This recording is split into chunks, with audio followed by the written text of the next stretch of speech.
Hoje eu tô aqui para falar sobre um assunto que na psicologia a gente chama de flexibilidade cognitiva. Flexibilidade cognitiva é relacionado à nossa capacidade de ser mais sensível, mais flexível a mudanças, a conseguir olhar por perspectivas diferentes. Tem uma metáfora muito comum que é a metáfora das lentes, né? Que é como se a gente tivesse a habilidade de trocar de lentes, trocar de óculos e a gente conseguir enxergar o mundo, a vida, as situações com diferentes perspectivas.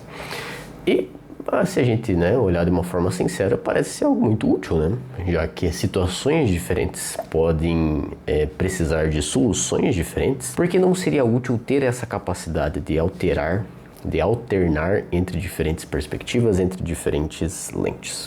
Pois bem, esse vídeo aqui vai ter uma conexão muito importante com o vídeo anterior, que é o vídeo de hábitos, e logo mais vocês vão entender. Nós, como seres humanos, por mais que não pareça, nós somos muito empíricos. A nossa aprendizagem empírica, ela é muito forte, ela é muito consistente, ela é muito estável. O que é uma aprendizagem empírica? Uma aprendizagem empírica são as coisas que a gente aprende com a experiência, vivendo, fazendo, olhando, observando. As informações que chegam através dos nossos sentidos são, em grande parte, uma base muito, muito forte para essa aprendizagem empírica, essa aprendizagem experiencial, a gente poderia chamar. Qual que é o trajeto mais natural das coisas, entre aspas, né?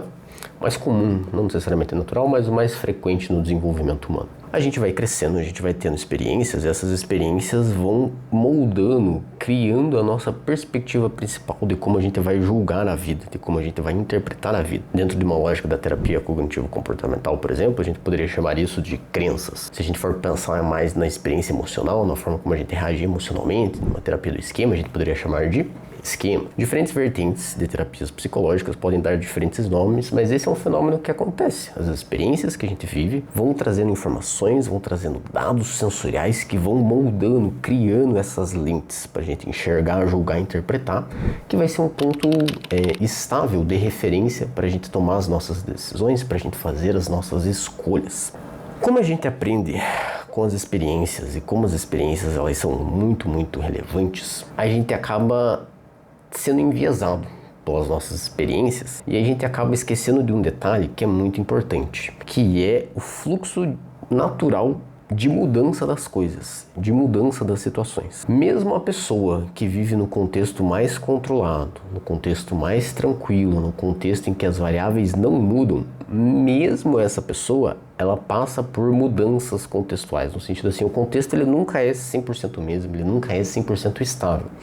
O contexto muda, as situações que a gente vive mudam, as circunstâncias mudam, o que a gente precisa fazer muda, as relações mudam, tudo muda, porque tudo é finito, tudo é um ciclo, então tudo muda. Isso pode gerar problemas psicológicos ou no mínimo dificuldades, barreiras psicológicas, porque a gente cria uma crença, a gente cria um esquema e ele funciona quando ele foi criado. No momento em que eu tive essas experiências, no momento em que eu vivi certas coisas, essa interpretação que eu tive da vida, ela funcionava, ela fazia muito sentido, ela era eficiente, ela era útil. Só que à medida que o tempo vai passando, a situação muda. E pode ser, não é sempre que acontece, mas invariavelmente quando a gente tem dificuldades psicológicas, uma das causas é isso. Pode ser que à medida que as situações foram mudando, as minhas relações foram mudando, as minhas demandas, as coisas que eu fazia no dia a dia já não eram mais as mesmas. A crença inicial que eu tinha já não mais funciona.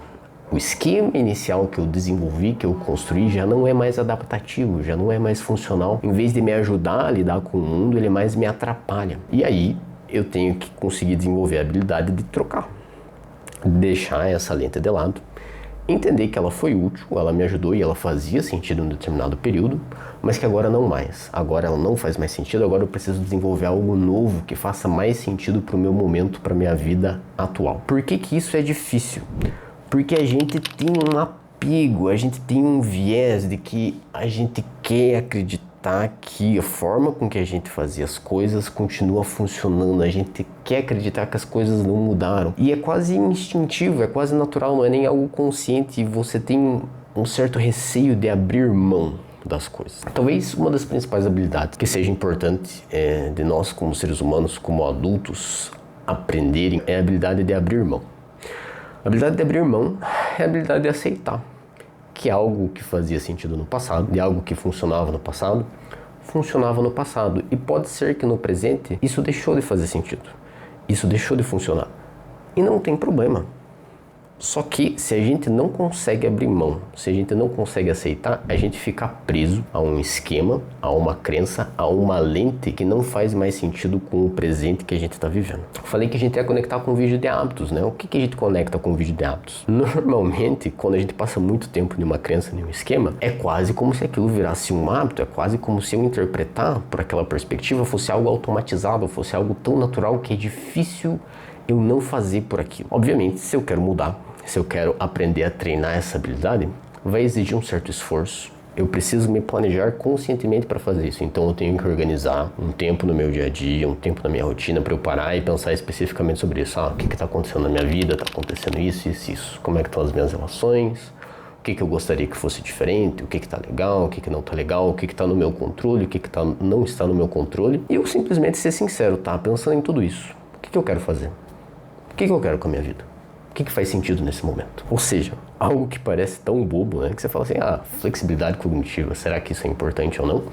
É deveras importante, porque através da flexibilidade cognitiva vai ser possível, né, a gente viver sempre da forma que seja mais congruente possível com o que a gente acredita, com o que a gente está buscando, propriamente dito, certo? Bom, é mais ou menos isso, pessoal. É um vídeo bem curto até, né?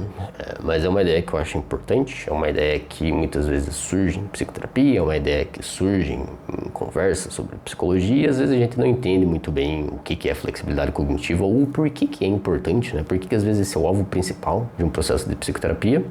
E aqui eu trouxe para vocês. Ele muitas vezes é o alvo principal do processo de psicoterapia, porque em muitos casos é a causa do sofrimento, é a causa desse desajustamento entre o que eu penso e o que eu sinto e o que eu estou vivendo. E muitas vezes também é a solução para eu ter uma vida mais satisfatória, para eu ter uma vida mais congruente que faça sentido com o que eu quero, com o que eu desejo para minha perspectiva de vida de uma forma global. Pois bem, meus caros, espero que tenha sido um conteúdo que agrega pelo menos um pouquinho para vocês. Caso não tenham qualquer dúvida, caso tenham qualquer feedback, caso queiram complementar, explorando algum outro tópico, aumentando a discussão, sintam-se à vontade, deixe um comentário aqui embaixo e até a próxima.